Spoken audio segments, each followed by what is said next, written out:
என் அன்புக்குரியவர்களே, இப்போ இந்த ஏற்ற காலம் எத்தனை உங்கள்கிட்ட பேச போகிறேன். ஏற்ற காலம், right time is very important when it is connected with blessing. ஆமென். எதையுமே நீங்கள் சரியான நேரத்தில் செய்வது தான் அது சரியான ஆசீர்வாதம். சாப்பாடு கொடுக்கும்போது கூட திமிங்கலங்களுக்கு ஏற்ற வேளையில் தான் தருவாராம். எப்படி தேவன் பாருங்க. ஆமாம், கொஞ்சம் முன்னாடியே கொடுத்துட்டா அது என்ன செஞ்சிடும், நம்மளை மாதிரி தூக்கி ஃப்ரிட்ஜிலலாம் வைக்காது, அது பாட்டுக்கு தட்டி விட்டுட்டு போயிட்டே இருக்கும். என்னம்மா இன்னும் 2 மணி நேரம் கழிச்சு உனக்கு பசிக்குமே, அவர் தருவார். ஏன்னா அதுக்கு தெரியும் எனக்கு பசிக்கிறப்ப தான் நான் சாப்பாடு சாப்பிடுவேன். அப்போ தேவன் என்ன செய்வார், முன்னாடி கொடுத்தா இது சாப்பிடாது, இல்லை வேஸ்ட்டு, இல்லை சாப்பிட்டாலும் செரிக்காது. அதனால ஏற்ற வேளையில் ஆகாரம் தருகிற தேவன். கைத்தட்டுங்க ஒருத்தவருக்கு. ஆமென், ஆமென். ஏற்ற வேலை எவ்வளவு முக்கியமானது 2 வசனம் பேச விரும்புகிறேன். சங்கீதம் 104:27. சீக்கிரம், நான் நிறைய பேசுவேன். ஏற்ற வேளையில் ஆகாரத்தை தருவீர் என்று அவைகள் எல்லாம் உம்மை நோக்கி காத்திருக்கும். பார்த்தீங்களா, ஏற்ற வேளையில். அவருக்கு பேர் என்னவா? ஏற்ற வேளையில் ஆகாரம் தருகிறவர். அப்ப ஆகாரம் எந்த டைம்ல சாப்பிடணும் சொல்லுங்க. உடம்புல ஸ்ட்ரென்த் வரணும்னா இல்லை, ஏற்ற வேலையில் ஏன் சாப்பிடணும் தெரியுமா? ஏற்ற வேலையில் சாப்பிட்டா தான் உடம்புல அது எனர்ஜியாக மாறும். பிரசங்கில் ஒரு வசனம் இருக்குது, 10:17. நான் அடிக்கடி ரொம்ப வருஷமாக இந்த வசனத்தை தியானிக்கிறேன், ஆனால் கடைபிடிக்கத்தான் முடியல. ஆமென், பிரைஸ் காட். வாசிங்க. ராஜா குலமகனுமாய் பிரபுக்கள், ராஜா குலமகனுமாய் பிரபுக்கள் வெறிக்க உண்ணாமல் பெலன் கொள்ள ஏற்ற வேளையில் உண்கிறவர்களுமாய் இருக்கப்பட்ட தேசமே. பெலன் கொள்வதற்கு எப்ப சாப்பிடணும்? சரியான டைம்ல சாப்பிடணும். இப்ப சரியான டைம் நான் பேசிக்கிட்டு இருக்கிறேன். I am preaching the right time. Amen, amen. Not the appointed time. குறித்த காலம் வேறு. அது ரெண்டுக்கு இருக்க வித்தியாசத்தை நான் அடுத்து பேசுறேன். ஏற்ற வேலை, ஏற்ற காலம் வேறு, குறித்த காலம் வேறு. ரெண்டையும் நீ கன்ஃபியூஸ் பண்ண வேணாம். காலங்களை பற்றி கர்த்தர் சித்தம்னா தொடர்ந்து படிப்போம். இப்போ நீங்கள் டைமுக்கு சாப்பிட்டா தான் பாடியில் ஏறும். என்ன சொல்ல வரேன், தேவன் ஏற்ற காலத்தில் மழை கொடுக்குறவர். இப்போ ஏற்ற காலத்தோட முக்கியத்துவத்தை பேசிக்கிட்டு இருக்கிறேன். எதுவுமே உங்கள் வாழ்க்கையில் டைமுக்கு வரும்போது அது நல்லா இருக்கும், லாங் ஸ்டாண்ட் நிற்கும். அப்போ அதுவரை என்ன பண்ணுறது, பல விஷயங்கள் நான் பேச விரும்புகிறேன். ரைட் டைம்னா என்ன, குறித்த காலத்துக்கு ஏற்ற காலத்துக்கு வித்தியாசம் என்ன, ஏற்ற காலத்தில் வராத ஆசீர்வாதம் எவ்வளோ டேஞ்சர் ஆயிடுது, ஏற்ற காலம் வரும் வரை இருக்கிற இந்த காலத்துக்கு பேர் என்ன, இந்த 3 பாயிண்ட் நான் பேச விரும்புகிறேன். ஏற்ற காலத்தின் அவசியம் என்ன, ஏற்ற காலம் என்றால் என்ன, குறித்த காலம் என்றால் என்ன, 3வது ஏற்ற காலம் வரும் வரை இருக்கிற காலத்திற்கு ஒரு பேர் இருக்கு, அந்த காலத்தில் அதை நீங்கள் கரெக்டாக செய்யணும். அடுத்து இந்த காலத்தை நீங்கள் அறியும் போது, ஏற்ற காலத்தை நீங்கள் அறியும் போது நீங்கள் காலத்தை மாற்றக்கூடியவர்களாய் மாறுகிறீர்கள். அதான் சொல்ல வரேன். ஏற்ற காலம்னா உங்கள் மைண்டுக்குள்ள என்ன வந்துச்சுன்னா, ஆஹா இனி கண்ணு கட்டுற தூரம் வரைக்கும் எதுவும் நடக்காது போல. காலத்தை நீங்கள் படிப்பது எங்கே கொண்டு வந்து உங்களை நிப்பாட்டும் தெரியுமா? காலத்தை மாற்றுகிறவர்களாய் உங்களை மாற்றும். அதுக்கு தான் நீங்கள் நான் பேச வரேங்க. காலத்தை நீங்கள் புரிஞ்சுக்கிட்டீங்கன்னா காலத்தை மாற்றிடுவீங்க. ஸோ ஏற்ற காலம் என்பது ரொம்ப முக்கியமானது. சாப்பாடு கூட ஏற்ற காலத்தில் சாப்பிட்டா தான் என்ன செய்யும், செரிக்கும். டைமுக்கு சாப்பிடுன்னு கார்த்திக் ரொம்ப நாளாக டைம் சாப்பிட்டு இருந்தாப்புல. ஆனால் அவர் டைமுக்கு சாப்பிட்டுக்கிட்டே இருக்க என்ன ஆகிட்டே இருக்கு, வெயிட்டு கூடத்தான் செஞ்சிச்சு. நான் சொன்னேன், கார்த்தி 12:30 1 மணி ஆனால் நான் என்னென்ன சொல்லியிருக்காங்க, என்ன டைமுக்கு சாப்பிடணுன்னே. டைம் சாப்பிட்டா தான் நம்ம பாடி ரொம்ப வெயிட்டு போடன்னு பார்த்தா இந்த கல்லை புரட்டி தக்கவன் யாருன்ற மாதிரி பயங்கரமாயிட்டே போகுது. ஆனால் நான் டைம் சாப்பிட மாட்டேன். நான் ஒரு நாளைக்கு 1:30க்கு சாப்பிடுவேன், ஒரு நாளைக்கு 2:30க்கு சாப்பிடுவேன், ஒரு நாளைக்கு 12:30க்கு சாப்பிடுவேன். அப்போ நான் சொல்லுவேன், தம்பி ஏதோ ஆவியில் உணர்றேன், எங்கேயோ ஒரு மிஸ்டேக் நடக்குது. டைமுக்கு சாப்பிடணும், உண்மைதான் டைமுக்கு சாப்பிடணும், ஆனால் ஏதோ ஒரு மிஸ்டேக் நடக்குது. அதுக்கப்புறம் தான் ரொம்ப நாள் கழிச்சு தெரிஞ்சிச்சு, டைம்ன்றது இந்த வால் கிளாக்கில் இருக்கிற டைம் இல்லை, பயாலஜிக்கல் டைம். அப்புறம் தான் இந்த சத்தியம் வெளிப்பட்டுச்சு. Biological time. டைமுக்கு சாப்பிடுங்கன்னா என்னன்னு அர்த்தம், கரெக்டாக 2:30 மணிக்கு சாப்பிடுங்க, இல்லை கரெக்டாக பசிக்கிறப்ப சாப்பிடுங்க. அது இந்த வாட்சில் 3:30 இருக்கலாம், 5:30 இருக்கலாம். ஆனால் பசிக்கிறப்ப தான் சாப்பிட்டா நீ டைம் சாப்பிட்ற. ஆமேன்னு சொல்லுங்க. பயாலஜிக்கல் கிளாக் இது. அப்போ டைமுக்கு சாப்பிட்டு டைம் சாப்பிட்ற குரூப்பில் அப்போ நீங்கள் தொடர்ந்து பசிக்க பசிக்க பசிக்க சாப்பிட்டுக்கிட்டே இருந்தீங்கன்னா அதுவே ஒரு ரெகுலர் டைமாக மாறும். நான் உங்களுக்கு சொல்லுவேன், பசிக்கலாம் சாப்பிடாதீங்க, 2:30 மணிக்கு சாப்பிட்டாகணும் அப்படிலாம் கிடையாது. பசிக்கலாம் சாப்பிடாதீங்க, டைமுக்கு தான் சாப்பிடணும். ஆமேன்னு சொல்லுங்கள். ஸோ திமிங்கலங்களுக்கு எல்லாத்துக்குமே தேவன் ஏற்ற காலத்தில் தான் சாப்பாடு தராராம். பைபிளில் ஒரு சில வசனங்களுக்கு வீட்டில் போய் வாசிங்க. அதுக்கப்புறம் மேட்ருக்கு வரேன். மழையை ஏற்ற காலத்தில் பெய்ய பண்ணுகிறார். உபாகமம் 11:14 வாசிங்க. ஐஸ்வர்யத்தை தேவன், இங்கே பாருங்கள், நம்ம எல்லாரும் விசுவாசிக்கிறோம், அழகாக நம்ம வாழ்க்கையில் ஐஸ்வர்யம் வரும் பாருங்க. ஆமேன், அழகாக வரும். ஒவ்வொருத்தன் பேப்பராக பாஸ் ஆகும், ஒவ்வொருத்தன் வந்து ரிக்வெஸ்டாக கிராண்டு ஒவ்வொன்றா வந்து ஆன்சர் பண்ணப்படும். ஒவ்வொரு இமேஜினேஷனும் விசிபிலிட்டிக்குள்ளே என்ன செய்யும், வரும். வாசிப்போம். நீ உன் தானியத்தையும் உன் திராட்சை ரசத்தையும் உன் எண்ணெயையும் சேர்க்கும்படிக்கு நான் ஏற்ற காலத்தில் உங்கள் தேசத்தில் முன் மாரியையும் பின் மாரியையும் பெய்ய பண்ணி. ஏற்ற காலத்தில் நான் அதை செய்வேன். ஆமென், ஹல்லேலூயா. ஏற்ற காலம் என்பது என்னவென்றால் தேவன் குறித்து வைத்திருக்கிற காலம் அல்ல. உங்களுக்கு எந்த நேரத்திலே இதை கொடுத்தால் சரியாக இருக்கும் என்கிற ஒன்றை திட்டமிட்டு அந்த இடத்திற்கு நீங்கள் வரும் வரை காத்திருப்பது தான் ஏற்ற காலம். இந்த ஏற்ற காலம் என்பது கேலண்டரோடு இணைக்கப்பட்டது அல்ல, உங்கள் வாழ்க்கையோடு இணைக்கப்பட்டது. கேலண்டரோடு இணைக்கப்பட்டதை நீங்கள் மாற்ற முடியாது, ஆனால் வாழ்க்கையோடு இணைக்கப்பட்டது என்றால் இந்த ஏற்ற காலத்தை நீங்கள் மாற்றிக்கொள்ள கையை தட்டுங்க ஒருத்தவருக்கு. ஆமென். புரியுதாண்ணா உங்களுக்கு? இப்போ ஏற்ற காலம்னு ஒன்று டக்குன்னு மைண்டில் என்ன வந்துன்னா, ஏற்ற காலத்தில் தருவார்ப்பா, இப்போதைக்கு தரமாட்டாரா? இல்லை. இதை எதுக்கு நீ புரிஞ்சுக்கணும்னா, டிலே பண்ண விடாமல் நீ அதை கட் ஷார்ட் பண்ண முடியும். இந்த ஏற்ற காலத்தை, ஏற்ற காலம்னா உனக்கு ஏற்ற காலம். புரியுதாண்ணா உங்களுக்கு சொல்கிறது? எப்படின்னா, ஹேர் கட் பண்ணுறது எத்தனை நாளைக்கு ஒரு தடவை பண்ணுறது சொல்லுங்கள், சொல்லுங்களேன். மாதத்துக்கு ஒரு தடவை. நீங்கள் என்ன சொல்கிறீங்க? வாரத்துக்கு ஒரு தடவையா? அப்சல்வமா நீங்கள் மாதத்துக்கு ஒரு தடவை, 15 நாளைக்கு ஒரு தடவை. இதுக்குன்னு ஒரு டைம் இருக்கா? ஏற்ற காலம் எது முடி வெட்டுவதற்கு? அவனுக்கு முடி வளர்ந்துருச்சுன்னா அது ஏற்ற காலம். சிலருக்கு சீக்கிரமாக வளர்ந்துருச்சுன்னா அவனுக்கு ஏற்ற காலம் சீக்கிரமாக வந்துருச்சு. சிலருக்கு வருஷமாயும் வளரவே இல்லை, 4 மாதத்துக்கு ஒரு நீங்கள் வெட்டினா போதும், நோ ப்ராப்ளம். ஏன் இதைத்தான் நான் சொல்ல வரேன். தேவன் ஐஸ்வர்யத்தை கொடுப்பதற்கு ஒரு ஏற்ற காலத்தை தேடுகிறார். இந்த ஏற்ற காலம் நீங்கள் நினச்சா ப்ரீபோன் பண்ணலாம், நீங்கள் நினச்சா போஸ்ட்போன் பண்ணலாம். ஏற்ற காலம் என்பது உங்கள் கையில் இருப்பது. கானானுக்கு போகிறதுக்கு 40 நாள் ஒரு காலமாக இருந்துச்சு. அந்த காலத்தை எக்ஸ்டெண்ட் பண்ணது யார்? இவன் தான். 40 வருஷம் ஆகிட்டான். நான் உங்களுக்கு சொல்கிறேன், உங்கள் ஆசீர்வாதத்தின் காலத்தை, அது நிரப்பப்படுகிற அந்த காலம் உங்கள் மெச்சூரிட்டியோடு, உங்கள் வாழ்க்கையோடு, உங்கள் விருப்பத்தோடு இணைக்கப்பட்டு இருக்கிறது. நீங்கள் எந்த அளவு இந்த ஐஸ்வர்யத்திற்கு பயன்படுத்துகிற ஒரு தகுதி உள்ளவர்களாக உங்கள் மனதளவிலே நீங்கள் மாறுகிறீர்களோ, நிச்சயமாக அது உங்களுக்கு அருளப்படுகிறது. உங்களுடைய அன்றாட தேவைகளுக்கு தகுதியை பார்க்கிறவர் அல்ல, உங்கள் அவசர தேவைகளுக்கு தகுதியை பார்க்கிறவர் அல்ல.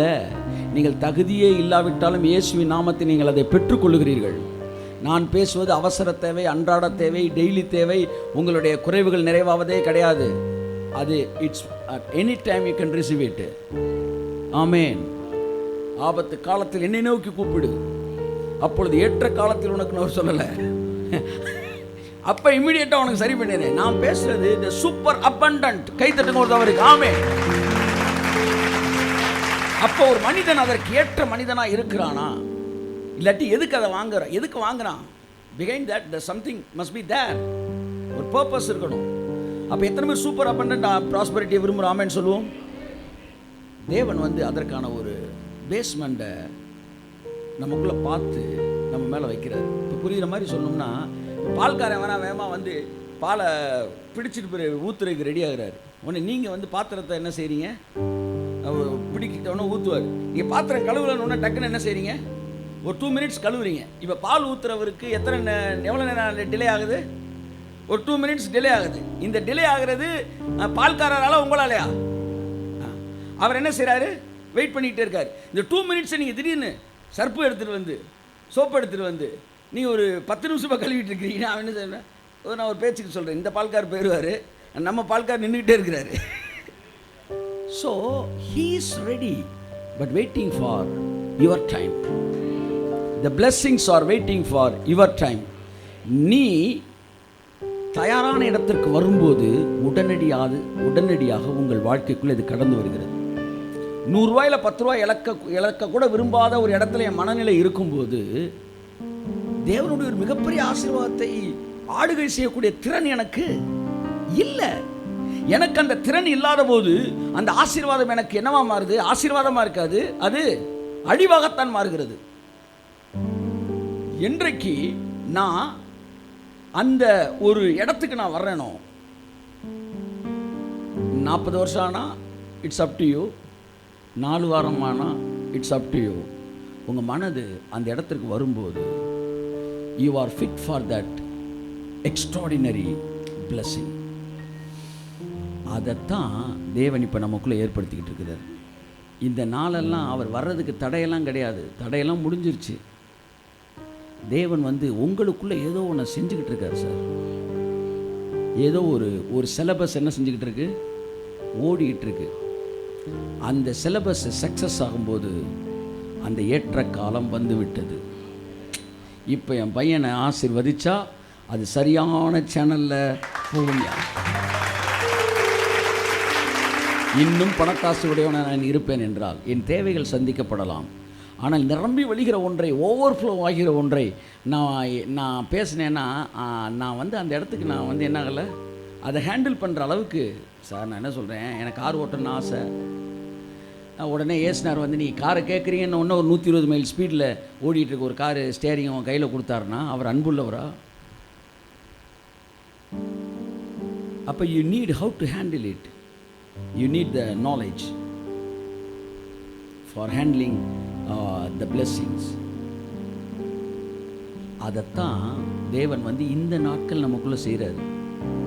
இதை நான் தட்டி விட்டு இதை அசால்ட்டாக எடுத்துக்கிட்டே இருக்கும்போது என்னுடைய ஏற்ற காலம் இன்னும் வராமலே போயிட்டுருக்கு. ஆனால் உடனே லைஃப்பில் நான் ரிசீவ் பண்ண அந்த ஏற்ற காலம் சீக்கிரமாக வருகிறது. ஒரு தோசையை ஊற்றிவிட்டு திருப்புவதற்கு எத்தனை நிமிஷம்? சொல்லுங்க.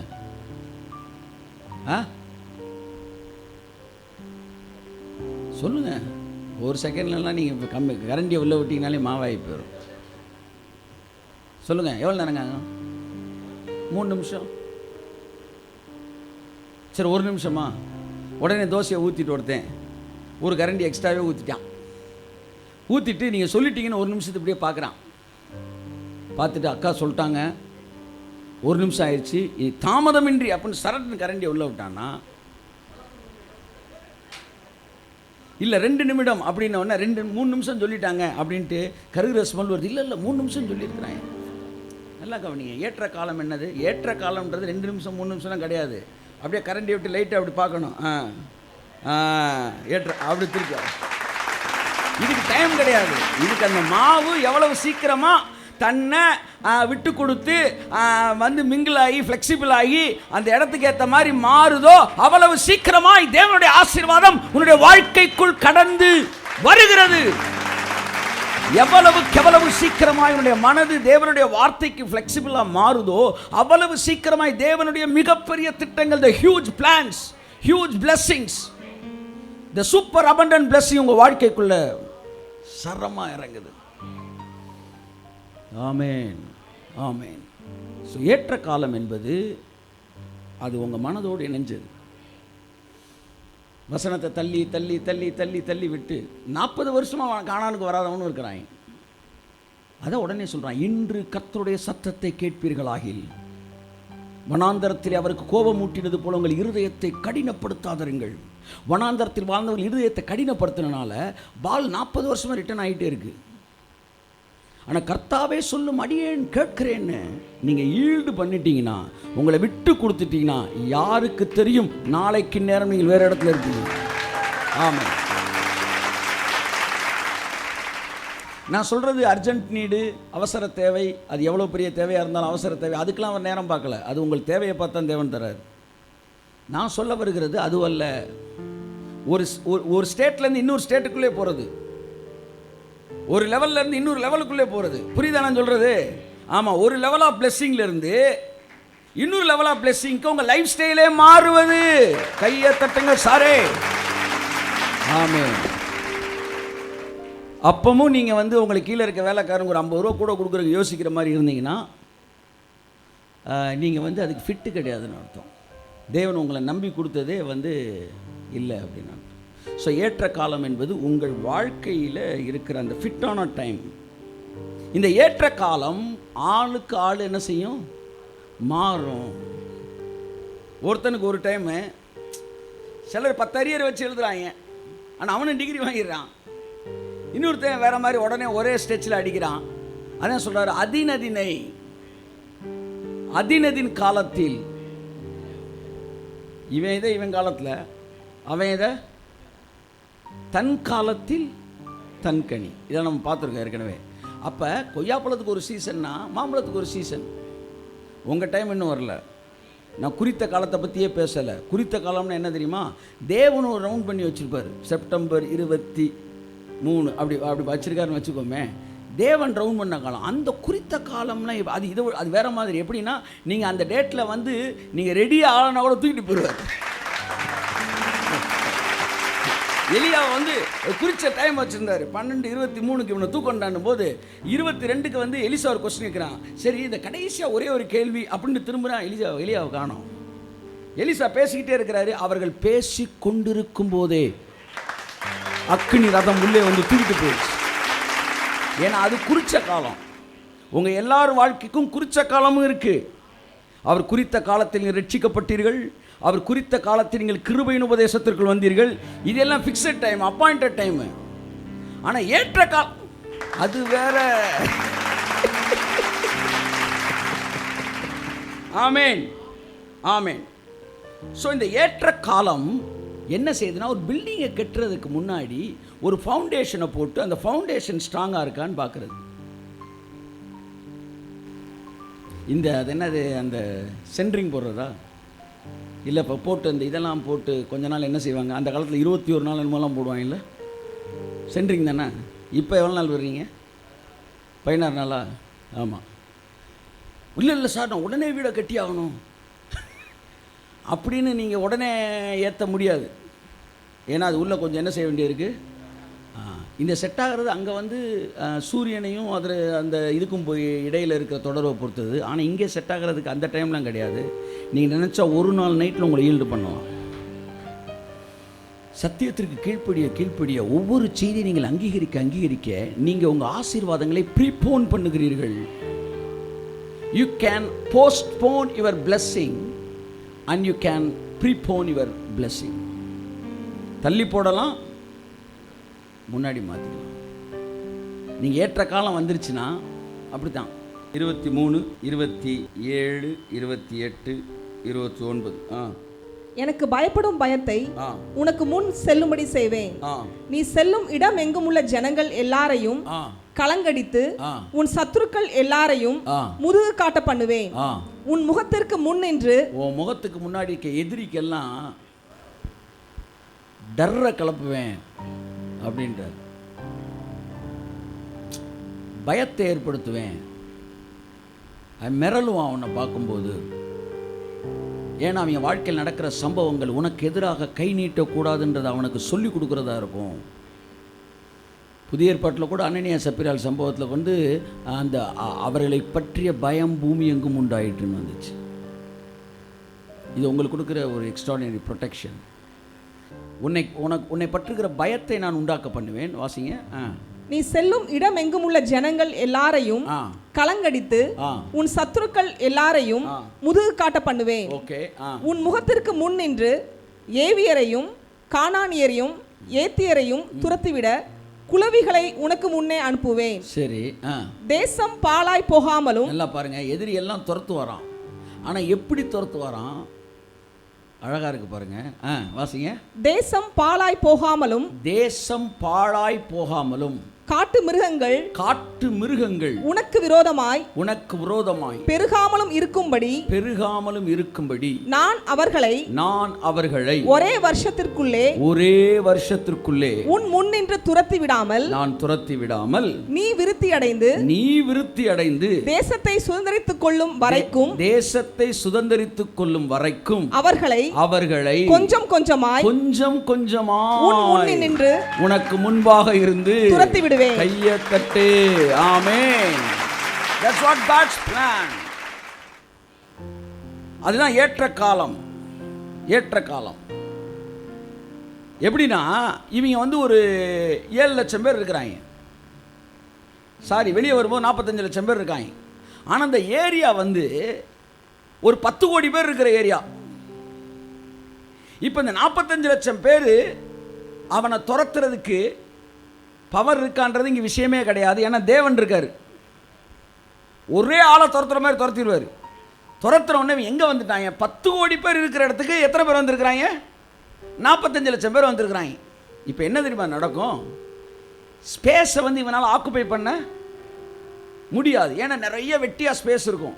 நிறைய வெட்டியாக ஸ்பேஸ் இருந்தவொடனே என்ன நடக்கும்னா, அங்கே முள்ளுகள் வளரும், பாம்பு வரும், வந்து காட்டு மிருகங்கள் பெருகி இவனை அடித்து காலி. இவனால் மெயின்டைன் பண்ண முடியாது. அப்போ தேவன் என்ன சொல்கிறார்? இருப்பா, உன்னால் மெயின்டைன் பண்ண முடியாது அவ்வளோ ஸ்பேஸை. அதனால் நீ பெருகுனா தான் இதை மெயின்டைன் பண்ண முடியும். அதனால் நீ வர வரைக்கும் மெயின்டைன் பண்ணுறதுக்கு அவனை நான் வச்சுருக்கிறேன்றார். புரியுதா உங்களுக்கு? ஆமாம். இப்போ நீங்கள் சொல்கிறீங்களா இப்படி இருக்காங்க, வந்து எதிரிகள் புறஜாதிகள்லாம் இப்படி இருக்காங்கன்னா இடத்த மெயின்டைன் பண்ணுறதுக்கு தான் வச்சுருக்காரு. ஆமாம், நீ வந்தவுடனே நேராக பத்திரத்தை பதிஞ்சிட்டு நம்ம நல்லா கவனிங்க. அதுக்கு ஒரு வேறு ஸ்பிரிச்சுவல் மீனிங்லாம் இருக்குது. இமீடியட்டாக கிடைக்கிற விஷயங்கள். காட்டு மிருகங்கள் என்பது எதிரிகள் பிசாசையும், காட்டு மிருகங்கள் என்பது நமக்குள்ளே இருக்கிற செல்ஃபை பற்றியும் குறிக்கப்படுகிறது என்று நான் யாத்திராம் புத்தகத்தில் நான் எழுதியிருக்கிறேன். வீட்டில் போய் வாசிங்க, வச்சுருக்கிறவங்க. என் அன்புக்குரியவர்களே, இப்போ என்னென்னா தேவன் கொஞ்சம் கொஞ்சமாக தான் துரத்துறாராம். ஏன்னா இவன் விருத்தி அடையணும். அது வந்து ஒரு ஒரு எழுத்தின் பிரகாரமான விருத்தி. அந்த விருத்தி வந்து அடையத்தான் அவனால் ஸ்பேஸை வந்து ஆக்குப்பை பண்ண முடியும்.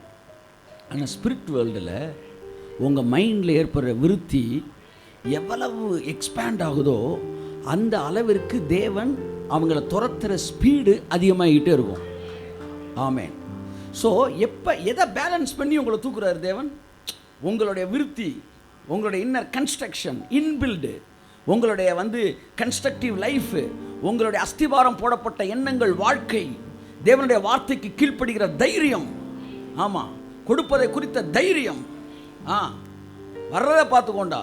ஆமாம், கர்த்தருக்கு கொடுத்த ஒன்று பிச்சைக்காரன் ஆயிர என்கிற இடத்திற்கு வந்து தைரியமாக நான் கேட்ட வார்த்தையில் ஸ்திரப்பட்டவனாய் மாறும்போது, அதான் பைபிள் சொல்லுது, விவசாயி வந்து ஒரு உழுகிறவன் வந்து உழுது பயிரிட்டு முன்மாரியும் பின்மாரியும் வரும் வரை பொறுமையோடு காத்திருப்பது போல ஒரு மனிதன் விதைத்து விட்டு, தேவனுடைய வார்த்தையை வந்து விதைத்து விட்டு ஒரு ஊழியக்காரன் அந்த ரிசல்ட்டுக்கு வெயிட் பண்ணணும். ஒரு மனிதன் வந்து தன்னுடைய வாழ்க்கைக்கான காணிக்கைகள், விதை என்று சொல்லப்படுகிற விஷயத்தை விதைக்கும் போது, இன்னைக்கு விதைச்சிட்டு நாளை காலையில் வராட்டினா கூட சரியான நேரத்தில் எனக்கு நான் விதைச்சது வரும்டா என்கிற எதிர்பார்ப்போடு காத்திருக்கும்படிக்கு அவர் உங்கள் இருதயத்தை ஸ்திரப்படுத்துவார். அப்படி பேசுறான் யாக்கோபு.